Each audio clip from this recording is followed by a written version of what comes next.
Now we are calling that virtual woman who says recording has started. We're calling her Karen, apparently.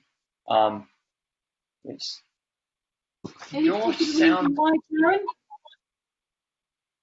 Someone just shouted out yesterday when we asked what she should be called, and so that's what she is, apparently. We haven't worked out how to switch her off yet because it's a tiny bit distracting when it starts, but at least everyone knows that the recording has started. Yeah, we'll edit out the start when we actually have any recordings anywhere or anything. It just automatically starts recording.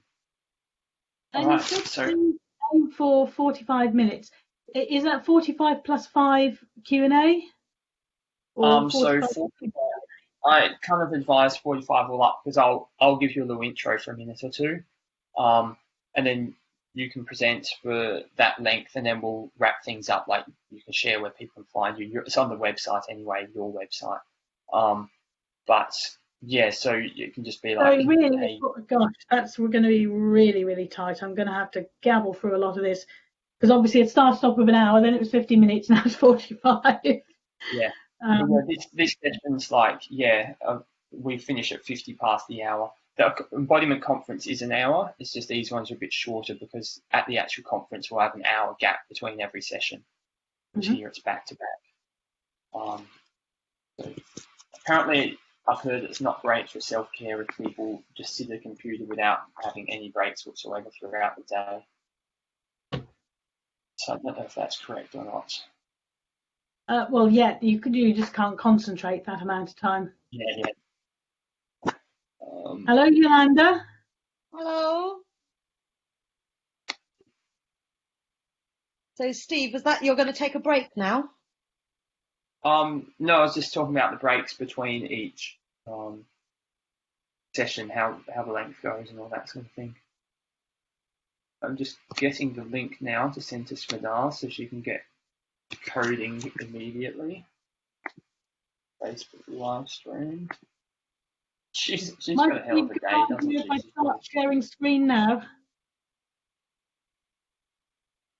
What's that, sorry? Would it be a good idea if I start sharing screen now? If you wanted to, but I think it'd be nice for people to actually see you just as they come in anyway.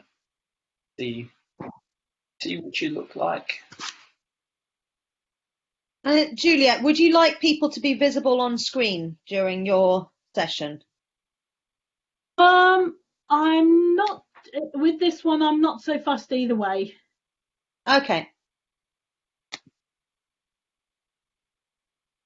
So I guess we can just keep people hanging out in the attendees area because people like Manal and Jody haven't really got to experience that today because we keep inviting them as presenters. Maybe you can hang out as an attendee, a lower attendee. What is this stuff? It's just not nice, is it? I'm seeing Yolanda as an attendee and as a presenter. That's rather strange. Somebody's stolen my login. Ooh. Probably like. It's an imposter. Yeah, unless there's two Yolandas. There were two Mark Walshes before during Adam's session. I was like, which one are you? And said, I'm multiplying. I'm taking over the world.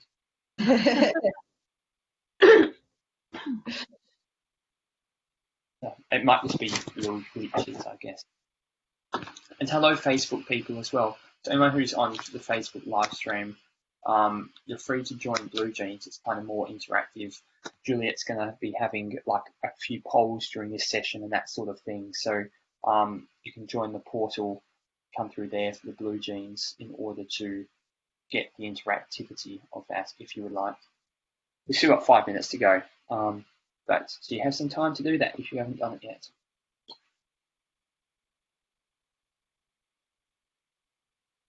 Other than the polls, is there anything else you'd like us to be doing, or just? No, I think I think it's fine.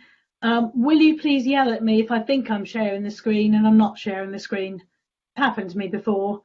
Because you press the thing, you think it's going, but because you can't see both simultaneously, you can only see the PowerPoint. You're oblivious to it all. So do, butt in and say, we can't see your screen at the moment. Yep, no worries. All right. There's Daniela. Juliet, so nice to see you. So nice to see you too. I wanted to jump quickly in. I'm most in the background to say hello and ask how you're doing. I bet it's been a busy day for you today. Mostly for Steve and Yolanda, who have the hats on for this event. Mm-hmm. So I see you're still in the same room, so you haven't moved yet. No. Have you found a new place or?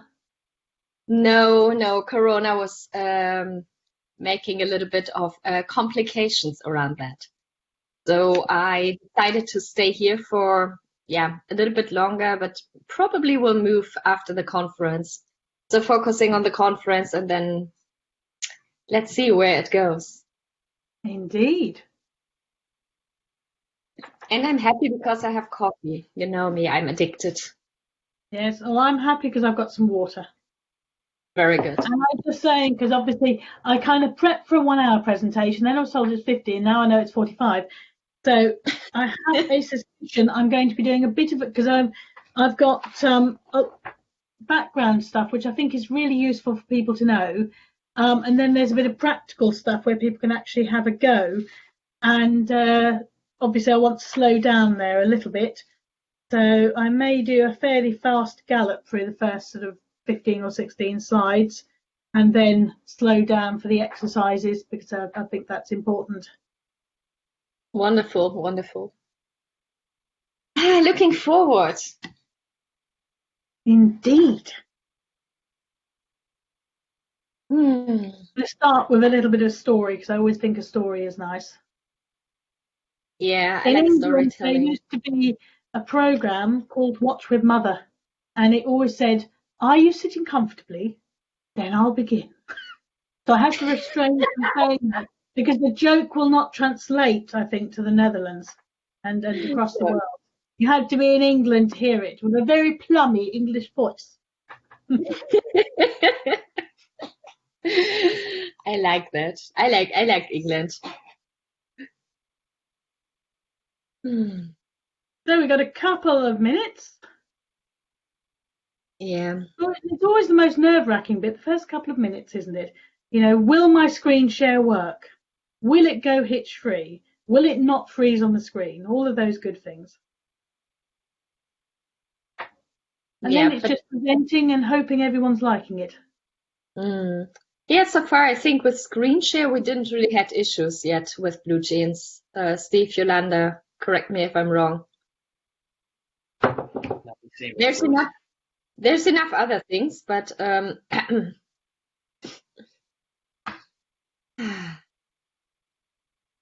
makes me really happy to see you, Juliet. Well, hopefully it'll be in the flesh. You'll be allowed into England again, and all of this nonsense is over. I was in England last week for 3 weeks. Did you have to isolate when you got back? Yeah. No, not when I got back, but when I got there, I stayed at a friend's place in Oxford. Yeah. Sorry to interrupt the reunion, but we are at 2:00, so maybe we'll start the session. So I'd like to welcome Juliet Adams, who's delivering Thriving, the Art of Mindful Resilience. Juliet is the director of Ahead for Work and author of the best-selling books on workplace mindfulness and the science of intention. She specializes in leadership and workplace productivity, helps individuals and organizations thrive in times of change and uncertainty. So in this time of uncertainty, I will put it over to you, Juliet. Thank you very much. So now we do the techie bit, and I'm going to just attempt to share my screen. Okay.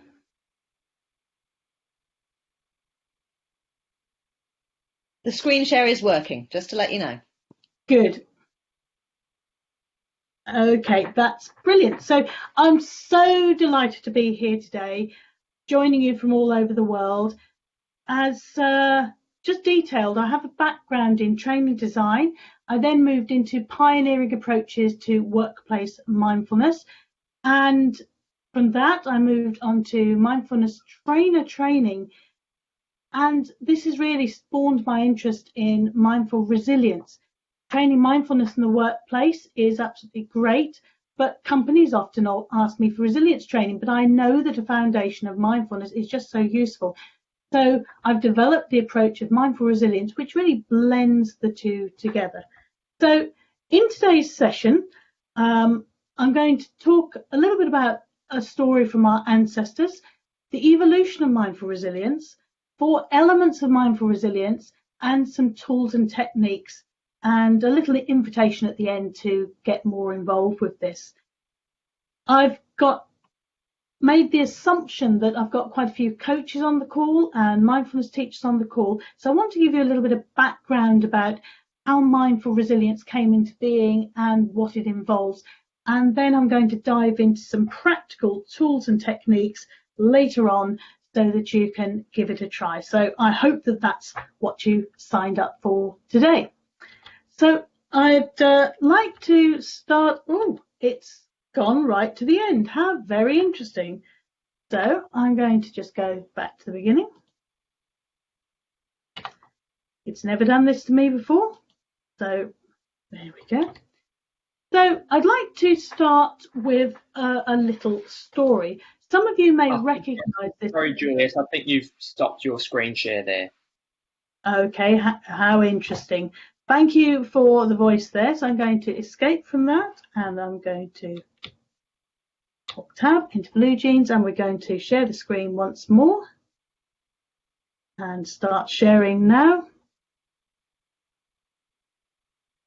So hopefully we're back now. Thumbs up? Good. Yep, that's it. Lovely. So some of you may recognize this picture. It's the ancient abandoned Mayan city of Tikal. It's a really famous site in Central America. Its huge structures, some of which are 70 meters high, show that the Mayans must have been supremely powerful and wealthy. But despite all this wealth and dominance, the Mayan civilization collapsed and its cities were left to crumble, and its downfall was entirely self-inflicted. As the city of Tikal grew more wealthy, its population started to grow really quickly, and they were faced with more mouths to feed. So the Mayan leaders reacted by clearing the surrounding forests to create farmland for crops. And whilst this may have brought food in the short term, in the long term it brought huge environmental pressures. And the damage was twofold. Firstly, erosion left fields much less fertile and the nutrients in the soil were washed away. And secondly, soil was washed from nearby rivers and it clogged the irrigation systems. And this led to the drought, which with the crops. The rivers are the lifeblood of civilizations, but in the race for power and fame and glory, we often forget totally to take care of the really important things in life, instead finding ways to grow more food sustainably. And the Mayan leaders spent time and resources on building ever more expensive monuments themselves and waging war on rivals. And the wars were wasting energy, and they quickly led to the decline and damage to the environment. So together these factors brought a once powerful society to its knees. So what can we learn from this? Well, what we learn is that when we're faced with a crisis, like the one that we're facing now with Corona, we need to focus on the things that nourish us, the things that feed us, and the things that help us grow. And these are the things that are going to help us to get through hard times. And this ethos is very much at the heart of mindful resilience training, as you will see. So moving on from there, I'd like to just spend a few moments talking about what mindful resilience is. So mindful resilience is exactly as you might imagine. It is mindfulness plus resilience. I like to think of mindfulness as the roots of the tree and resilience as the trunk. So mindfulness gives you that self-awareness and ability to manage yourself, which then leads to enhanced well-being and enhanced performance. To flesh this out a little bit further, there are 4 elements or components that form mindful resilience: mindfulness, intention, a little bit of basic neuroscience, and resilience key learning points or KLPs.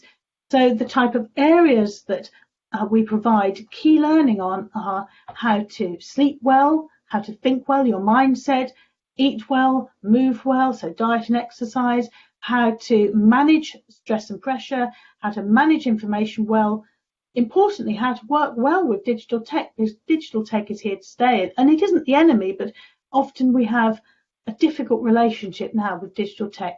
And also the importance of being kind to yourself as a resilience technique. So let's investigate each of these 4 elements. And I'd like, if possible, could you please run poll number 1 for me?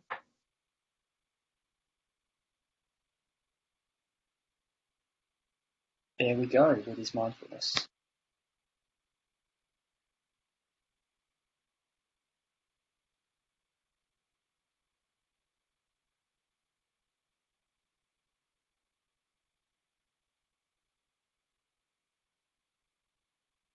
And as with this screen view, I can't see the poll.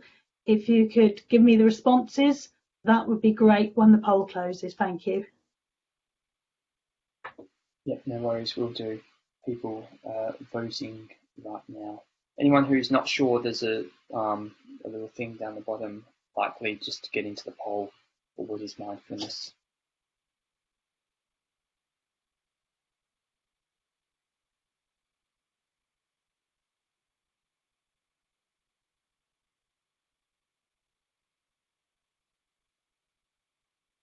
I can close it when you like, Juliet, so tell me when you want me to close this and I can do that. Okay, have you had most of the responses through now? Yeah, about half the people have responded. Okay, perfect. So if you could close it and then just read the responses 1 line at a time, that would be great. So 3% of people have said a relaxation technique. Really pleased to hear that, because people often completely confuse mindfulness with a relaxation technique. Relaxation is often a welcome byproduct, but it isn't the aim. So I'm really pleased that's 3%. And the next one? Another 3% for another word for meditation.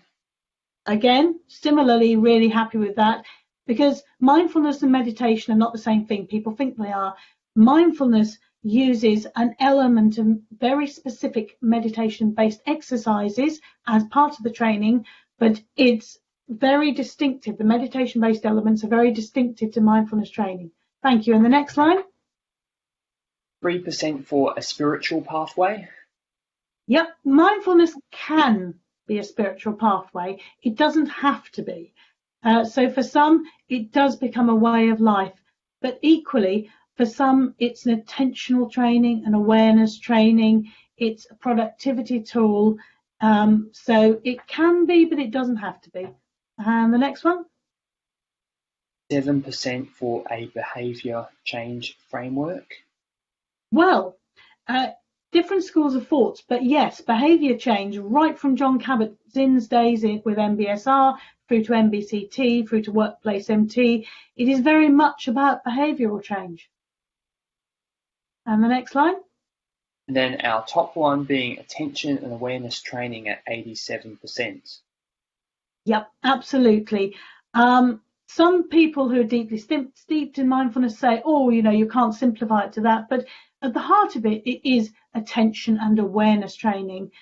You know, the ability to focus attention, the ability to notice mind wandering, and also awareness. What am I thinking? What am I feeling? What's my emotional state? So thank you for that. I'll just elaborate on that a little bit more now. There is a really succinct definition of mindfulness, which is paying attention on purpose in the present moment without judgment. But if you're not familiar with mindfulness, I don't think it makes a whole lot of sense. So I much prefer this description from Professor Mark Williams. And Mark Williams says, mindfulness is a translation of a word that simply means awareness. It's a direct intuitive knowing of what you're doing while you're doing it. It's knowing what's going on inside your mind and body and what's going on in the outside world as well. Most of the time, our attention is not where we intend it to be. Our attention is hijacked by our thoughts and emotions, by our concerns, by our worries for the future, and our regrets and memories of the past. Mindful awareness is about learning to pay attention in the present moment and without judgment.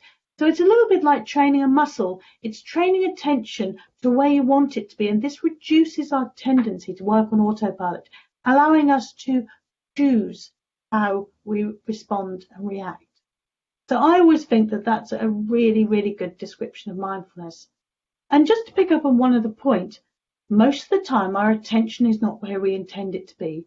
Research by Killingsworth and Gilbert came to the conclusion that on average the mind was wandering for around 46.9% of the day. That's nearly half the day our mind is not where we intend it to be.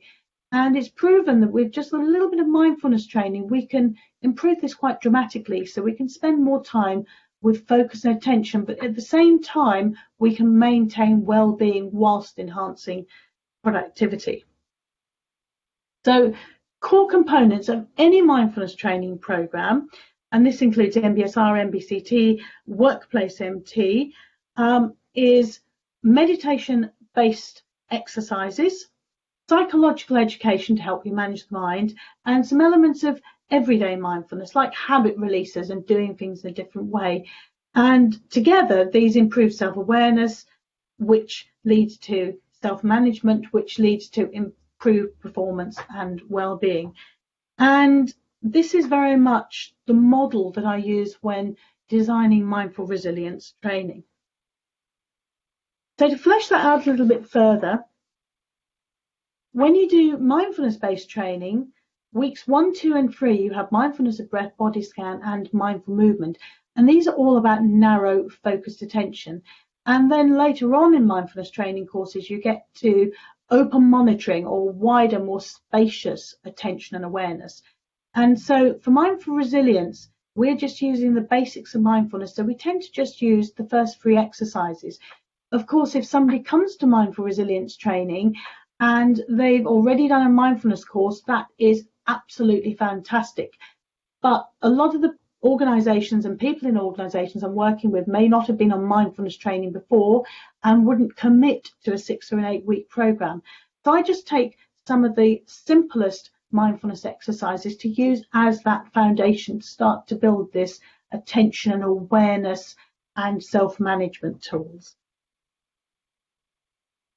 So moving on now, a little bit about intention. Now, Shauna Shapiro famously said that the 3 axioms of mindfulness are intention, attention, and attitude. In a lot of mindfulness training, the intention aspect is completely overlooked. And I've spent an awful lot of time actually focusing on the science of intention. In fact, I wrote a book, Intention Matters, on this subject. It's so important. It underpins absolutely everything that we do. So we've got another quick poll now. So if you could please launch poll number 2, please. Yeah, the poll has been started. What is an intention? Yes.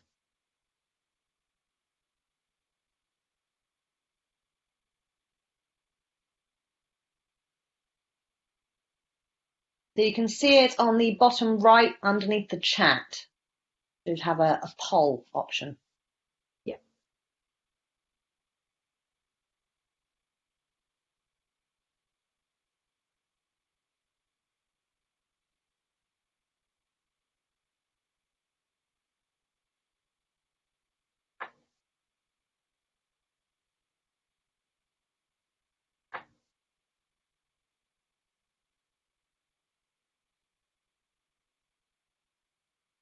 How are we getting on with it? We've got about getting on to 30 votes at the moment. Okay. It's going up quickly at the moment. Yeah, now 40. Everyone's finding it.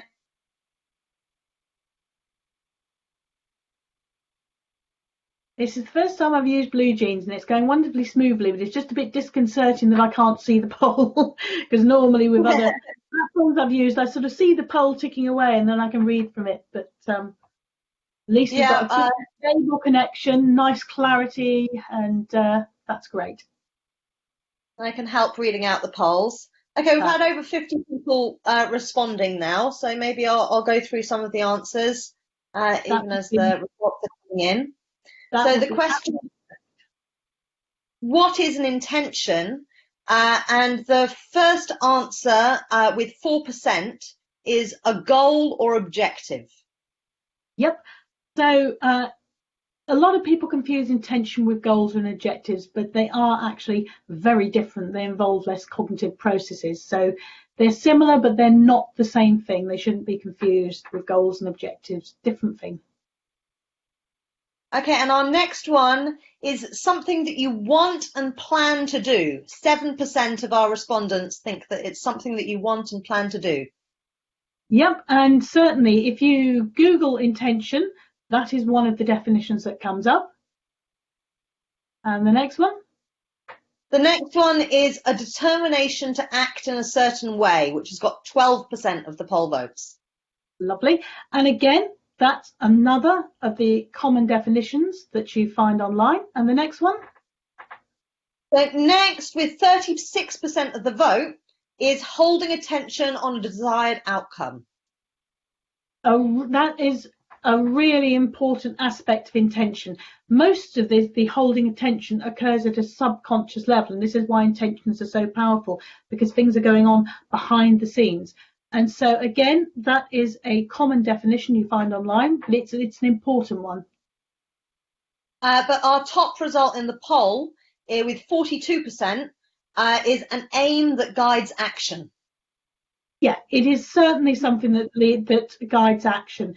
And in fact, there's a growing research base that underpins intention, demonstrating that those people who set an intention are much more likely to get, hugely more likely to get what they were achieving, hoping to achieve, than those who don't set the intention. So when writing the book Intention Matters, I came up with my own working definition, which took into account all of these and the leading research. So in Intention Matters, I call an intention a deep, sincere desire coupled with a belief that it's possible. So in other words, something that you really want at an embodied level, coupled with a belief that it's possible. So you may not know how it's going to happen, but you have some form of belief that it is possible.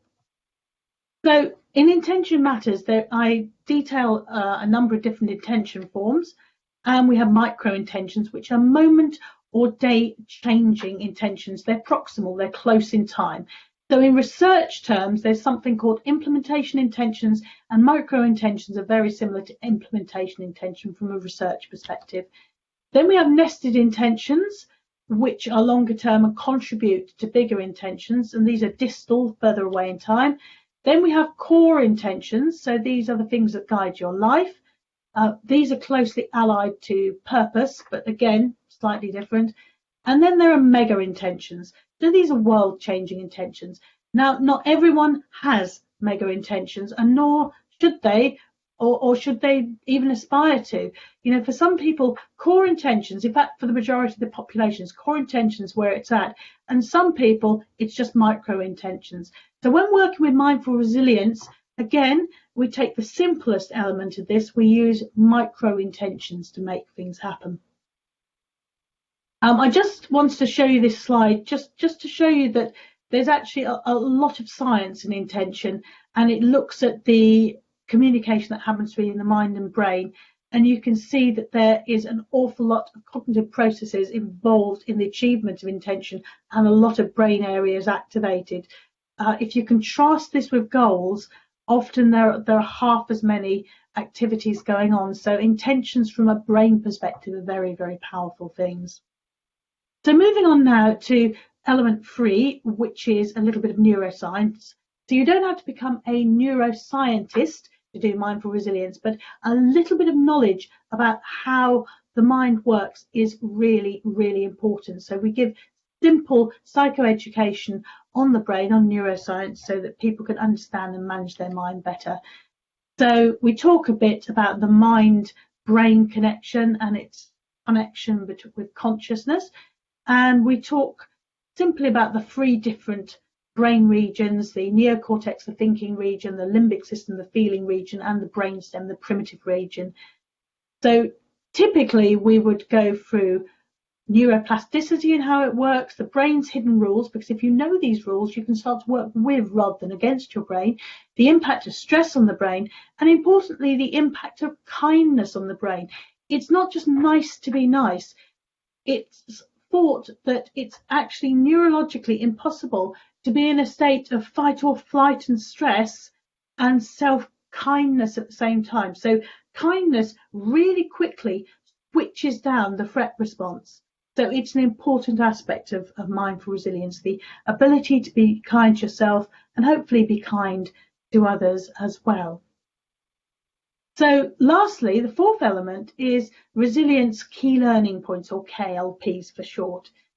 So we've selected a number of areas that nowadays typically impact on people's resilience. And these are the areas that we provide some key learnings on so that you can improve all of these aspects by using mindfulness.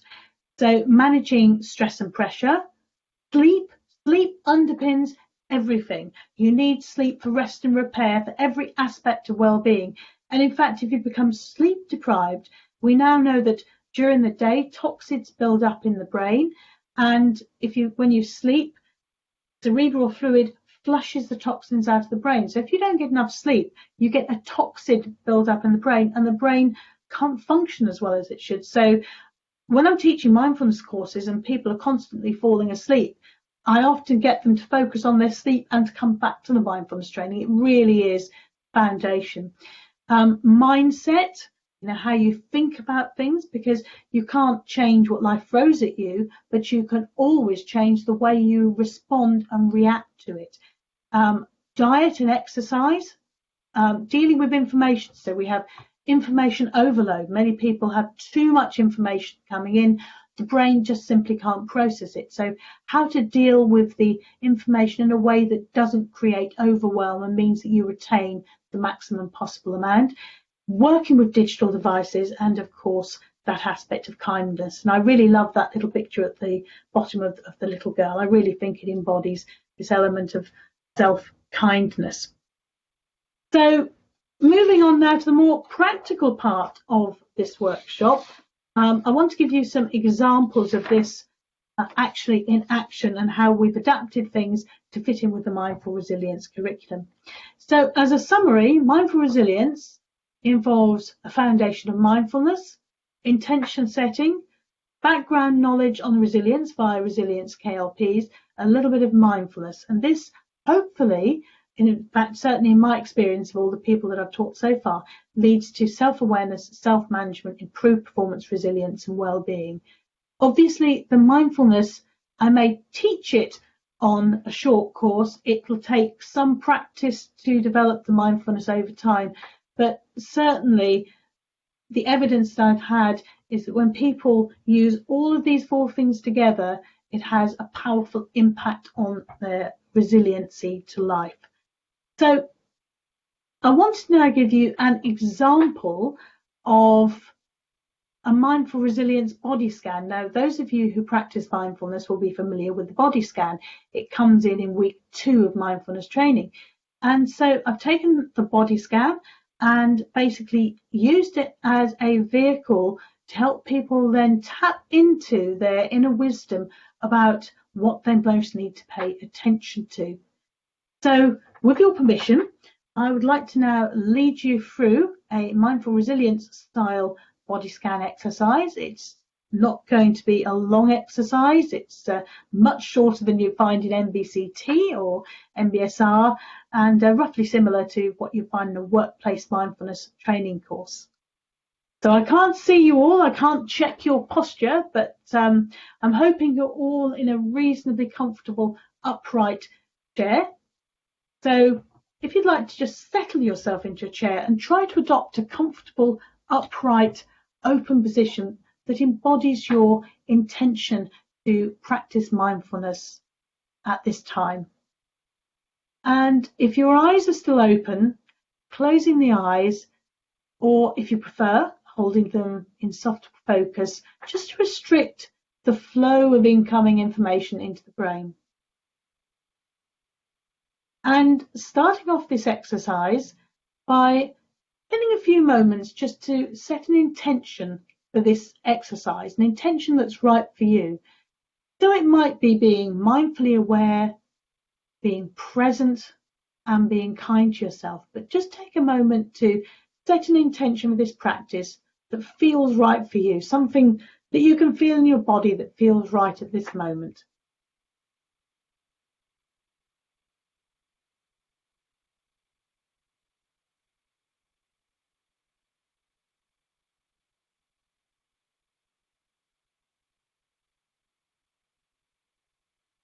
And now, if you're happy to do so, I'd like you to focus your attention as best you can on the present moment sensations of breath.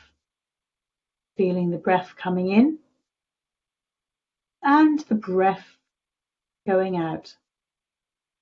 Nothing else to do in this moment in time, but focus your attention as best you can on the physical sensations of breathing. Focusing in on wherever you feel your breath most vividly at this moment in time. Feeling the breath coming in and the breath going out.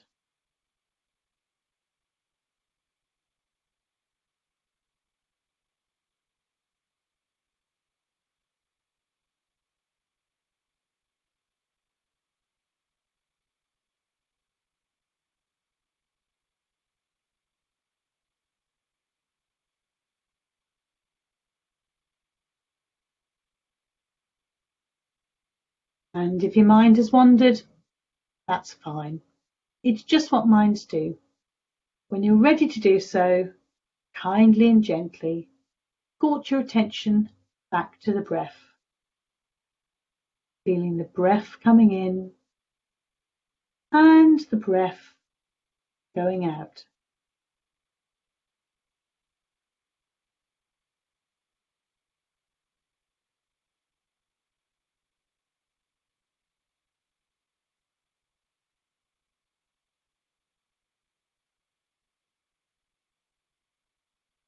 And now, if you're comfortable to do so, I'd like you to redirect the focus of your attention to your body. And very specifically, to your feet. And even more specifically, to your right foot. How does your right foot feel at this moment in time? Focusing your attention on how the toes feel, big toe, little toe, the tendons on the top of the foot, sole of the foot, ankle, the heel. What can you notice? What physical sensations, if any, can you notice in your right foot at this moment in time?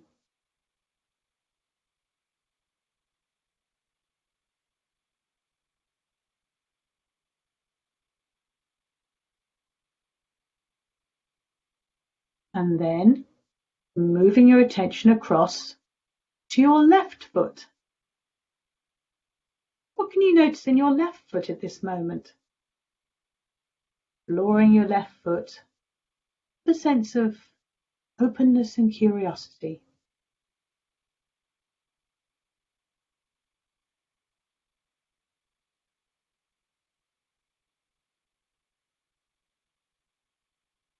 Does the left foot feel exactly the same as the right foot?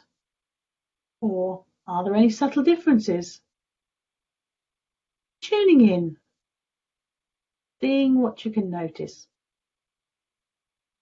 No rights or wrongs, just your present moment experience.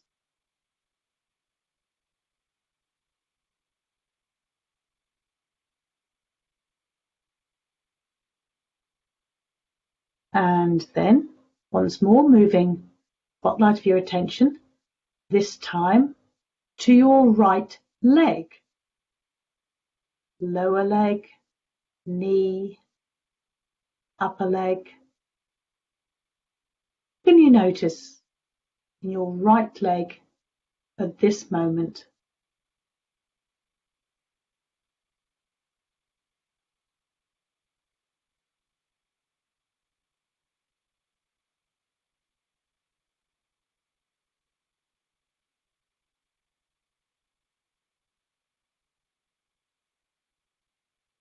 And if your attention has wandered, that's fine. Just congratulate yourself on having noticed that your mind has wandered. And then kindly and gently redirect the focus of your attention to your left leg. Does the left leg feel the same or maybe subtly different from the right leg? Noticing any differences, noticing any similarities, or registering a lack of sensation. None are present.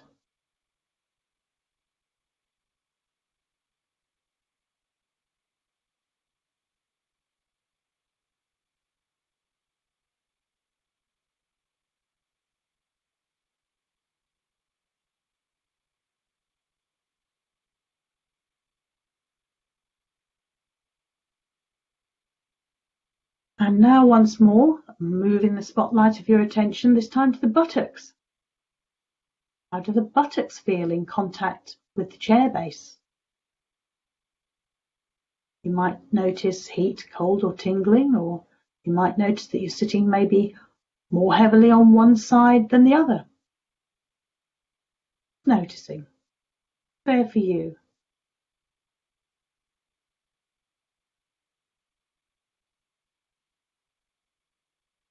And then with a sense of openness and curiosity, just checking in with your torso and seeing if it's possible at all to notice how any of your inner organs feel.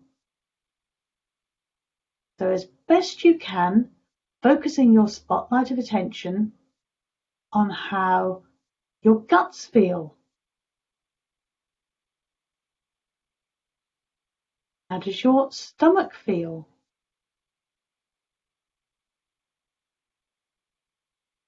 How does your liver feel?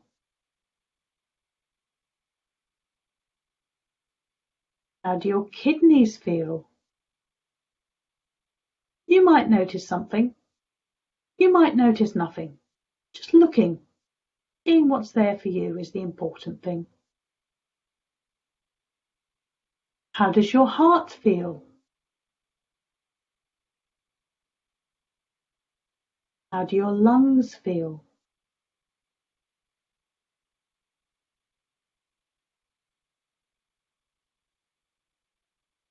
And having now checked in with your inner organs, just move your attention up your spine one vertebrae at a time until you reach your shoulders.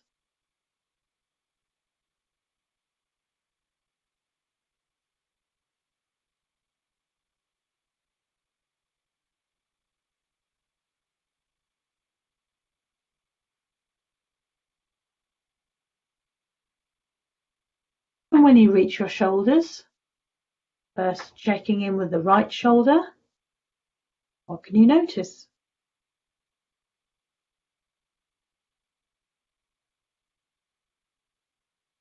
Then the left shoulder.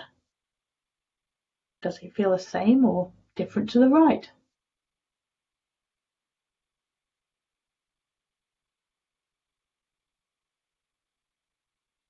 Moving your spotlight of attention to the right arm and hand now.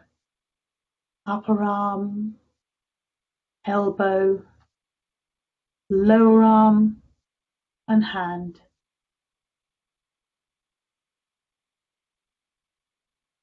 And then once more, kindly and gently, moving your attention, your left arm and hand,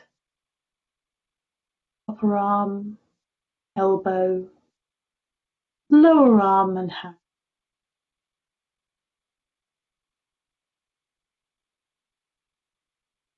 And if your attention has wandered, not a problem.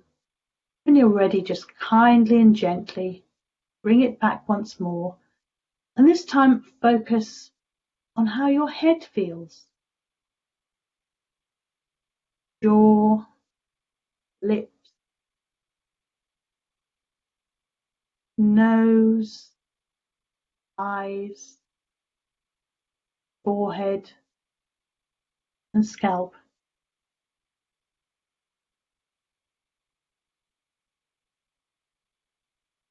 And now just sit with a sense of how your whole body feels this moment. Sit in your chair, in your room, at this moment in time.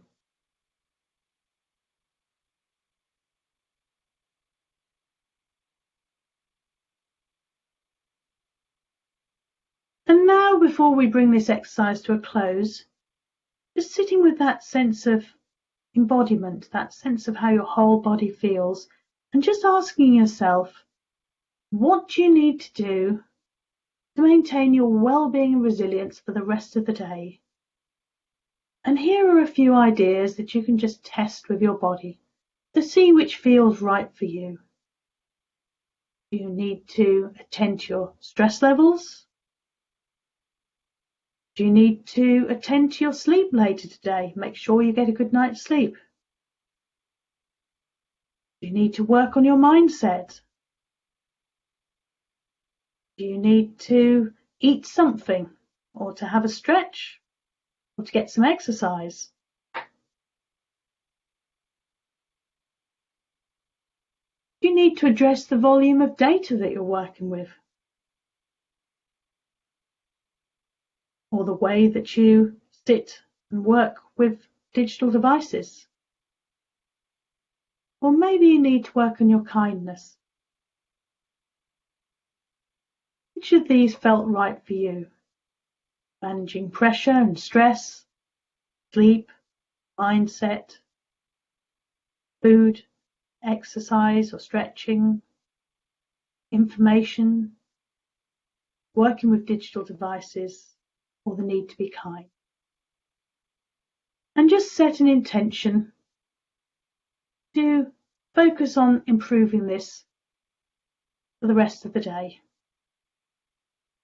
And when you're ready to do so, if the eyes were still closed, opening the eyes once more, ready for the rest of the day ahead.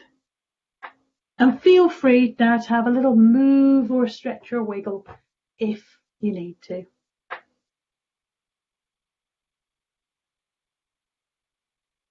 So I don't know if you're familiar with your chat function. Is it possible for everyone to just maybe put one or two words? Don't need a sentence, just literally popcorn how you felt at the end of that exercise, how the exercise was for you. And if you put that in the chat function, and if we could then read a few out, that would be great.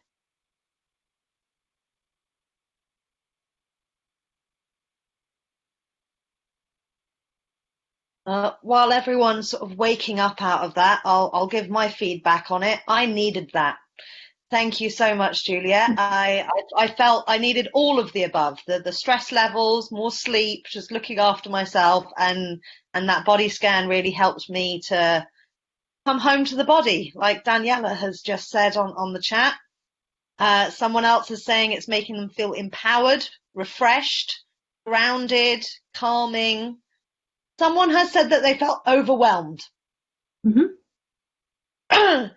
Someone else is sleepy, Yep. soothed, calmer, calming, and it feels like lightness. Lightness, that's a nice one. So with this exercise, it's a basic body scan, but just allowing you to connect with the body right at the end and just check in with what you need. And I just add a few suggestions which are commonplace. So it's whichever feels right for you. And often I had somebody on a workshop just last week and they said, well, I thought that when I ended this workshop, I was going to carry on working for the next 2 hours. But when I did that exercise, I realized how much I needed my sleep. So I'm going to prioritize sleep and I'm not going to do that work. It'll wait till tomorrow. I'm going to get a really good night's sleep. So sometimes just by asking the question at the end and setting the intention, it just helps you to turn this from a body scan into something that informs an action moving forward. So got a couple of other things I want to just briefly share, and then we'll have a few moments for questions and answers. So I wanted to give you another example of one of the tools that we provide in mindful resilience training. When you come back to the recordings, you can look at this in more detail, but this is called the workable range model, and it was developed by a pal of mine, Sally Rose, at Leeds University. So the idea is we all have a workable range. That's the green bit. And in the workable range, this is a bit where we're in a state of flow, where we're producing the goods, where everything's working. If we then get under too much pressure, and how much pressure is too much pressure will vary dramatically from person to person. We will typically go in one of two directions. We either become hyper, we become red, or we become hypo and go blue. So when we become hyper, we're wired and manic, and the more that we push through the hyper, the more hyper we become, and we're in the zone of delusion. Similarly with hypo, where we work harder and harder but produce less and less. So the key to maintaining a workable range, maintaining that state of flow, is tuning into the thoughts, emotions, physical and behavioural cues that tell us that we're in the green, or we're just starting to get red, or just starting to get blue. And if we notice, literally, just as we go over the line, and then do a little bit of mindfulness, or even something as simple as going downstairs and putting some laundry in the washing machine for a few moments, or a mindful cup of tea, or a few mindful breaths, or a stretch, we'll get straight back into workable range. Pushing through just makes things worse. So this is a really useful framework just for monitoring your level of pressure and keeping yourself in that productive workable range. The other one is the Mindful Resilience 5-step check. So the first stage, which may feel counterintuitive when you're really, really busy, is to just stop. And you then do a little internal check. What am I thinking? What am I feeling? What's my emotional check? You then do an external check. You step out of autopilot. What is actually happening? Not my story of what's happening, but what is actually happening at this moment. You then just park and accept what is happening. So rather than judging it good or bad, right or wrong, you just park it, and this stops it from escalating further. Then you choose a skillful action moving forward. So that's the 5-step check. So we're now reaching the end of the presentation, and I'd just like to invite you to get involved. The book Thriving the Art of Mindful Resilience is due out towards the end of this year, and I would absolutely love some of you to get involved and be a book reviewer. So if you'd like to review the book before it's published, or just as it's published in the early stages, I'd be really, really appreciative. And do email me, juliet@aheadforwork.com. And it just remains for me to say, any questions?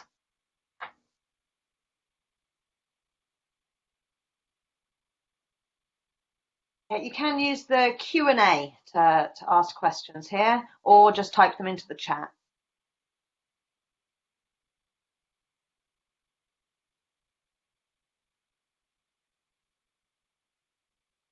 I think everyone's in a bit of a sleepy state after the meditation. They should be alert and awake.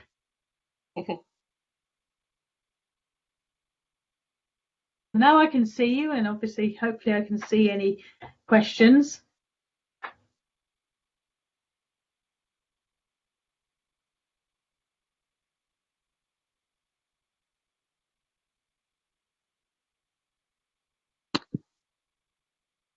Well, if nobody's got questions, then maybe I'll wrap up the session and say thank you very much, Juliet, for taking us through that meditation.